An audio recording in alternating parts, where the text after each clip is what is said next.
शिक्षा का मंदिर बना झूठ की पाठशाला।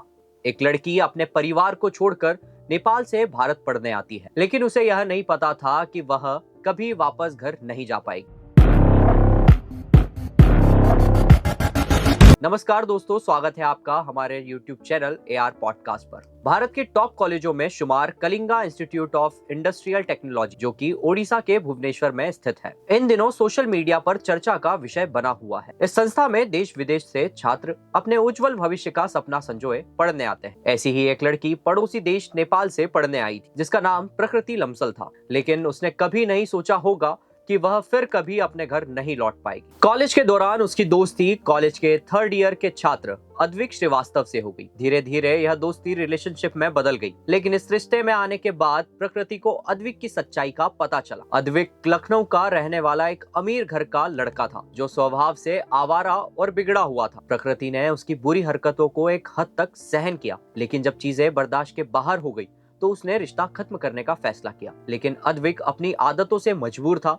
उसके पास प्रकृति के कुछ निजी फोटो और वीडियो थे, जिनका इस्तेमाल करके उसने प्रकृति को ब्लैकमेल करना शुरू कर दिया। प्रकृति पूरी तरह से हताश और निराश हो चुकी थी। आखिरकार उसने कॉलेज प्रशासन से मदद लेने की सोची। कॉलेज में इस तरह के मामलों के निपटान के लिए एक डिपार्टमेंट होता है, जिसे इंटरनेशनल रिलेशन ऑफिस कहते हैं। प्रकृति ने 2 बार रिलेशन ऑफिस में शिकायत दर्ज करवाई, लेकिन कॉलेज प्रशासन ने कोई कदम नहीं उठाया। कॉलेज प्रशासन की गैर जिम्मेदारी और लापरवाही का नतीजा यह हुआ कि प्रकृति को एक ऐसा कदम उठाने पर मजबूर होना पड़ा, जिसकी किसी ने भी कल्पना नहीं की थी। 16 फरवरी 2025 प्रकृति की लाश उसके हॉस्टल के कमरे में पाई गई। जी हाँ, उसने अपनी जीवन लीला समाप्त कर ली और कॉलेज प्रशासन के मैनेजमेंट पर एक बड़ा सवाल छोड़कर चली गई। अगर कॉलेज का रिलेशन ऑफिस समय पर कार्रवाई करता तो शायद प्रकृति आज जिंदा हो। प्रकृति के सुसाइड की खबर आग की तरफ फैल गई। जैसे ही अद्विक को प्रकृति के बारे में पता चला, उसने देश से फरार होने का प्लान बनाया, लेकिन वो अपने मंसूबों में कामयाब नहीं हो पाया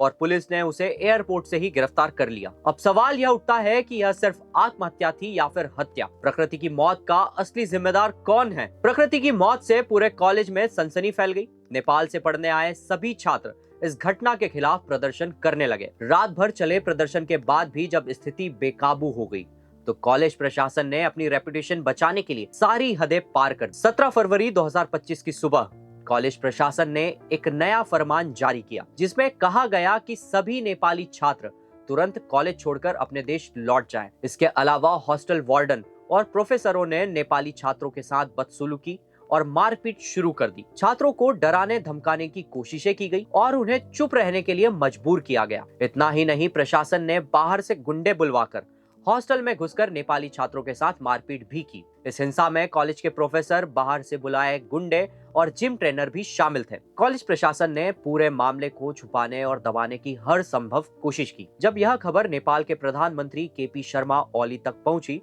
तो उन्होंने तुरंत अधिकारियों को इस मामले की जांच के लिए भारत रवाना किया। अगर भारत में विदेशी छात्रों के साथ यही रवैया जारी रहा, तो यहाँ विदेशी छात्रों के सुरक्षित भविष्य पर एक बड़ा सवाल खड़ा हो सकता है। प्रकृति को इंसाफ कब मिलेगा? अब देखने वाली बात यह है कि बेगुनाह प्रकृति को न्याय कैसे मिलेगा। क्या शिक्षा के इन मंदिरों में भीतर का झूठ और लापरवाही का माहौल सुधर पाएगा? कॉलेज प्रशासन का यह रवैया कहां तक सही था? क्या यह किसी राजनीतिक साजिश का हिस्सा था? कॉलेज प्रशासन ने प्रकृति के परिवार को सूचना देने के बजाय इस मामले को दबाने की कोशिश क्यों की? आपकी क्या राय है? कमेंट बॉक्स में हमें जरूर बताएं।